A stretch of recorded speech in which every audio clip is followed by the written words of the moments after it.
So I just finished doing my hair with the T3 AireLuxe, and let me tell you, it is so shiny. It is so not frizzy. And for me, whenever I like do my hair, I always want to like lower the setting so it's not like quite as intense on my hair. You can lower the heat, you can lower the air, so it's like exactly the way you want it to be. So that way when I'm like drying it out, it doesn't get tangled and look like an absolute mess when it's supposed to look good. And then one of my favorite features actually is like, so I did like a little bob at the end and I really wanted to like lock in that little curl.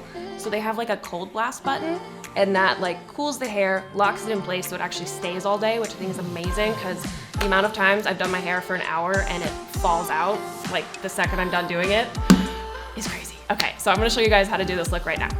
So for this hairstyle, the first thing I do is clip back most of my hair, honestly, because I cannot handle trying to style all of it at once. And then once I do that, I go in and select my heat and power settings on the hairdryer. I personally cannot handle super hot hair that's super intense, because then you get those like flyaway frizzy things that makes you look like you have a bunch of breakage. So for me, this is honestly kind of perfect because you can pick whatever temperature you want and whatever airspeed you want. So I set both the temperature and the airspeed to the second highest. So that way it was hot enough to get my hair dry, but not so hot that it's like blowing my hair everywhere, getting knotted and making a bunch of flyaways. I really wanted to get that classic 90s like glossy shiny hair, so I just work slowly layer by layer. I start at the top of the hair, blow dry it all the way down, and then this T3 round brush is really perfect to lock in that inward curl. Also, the reason I section my hair so much is because I really don't want the wet parts and the dry parts to touch, because that can mess up the work I just did on the dry hair. So I work my way up my head, and if I'm being fully honest, I put a lot more time into the top of my hair than the bottom of my hair. I am not a perfect person, but I think she looks great. Minimal flyaways, and my favorite part of this hairdryer is that once you're done like styling your hair, you can go in with the cool shock button, which basically is just a blast of cold air that locks your hairstyle in place. Like, I can't believe I haven't done this before. It makes it stay so much longer. And I just give her a little bounce, a little zhuzh, and I think she looks cute.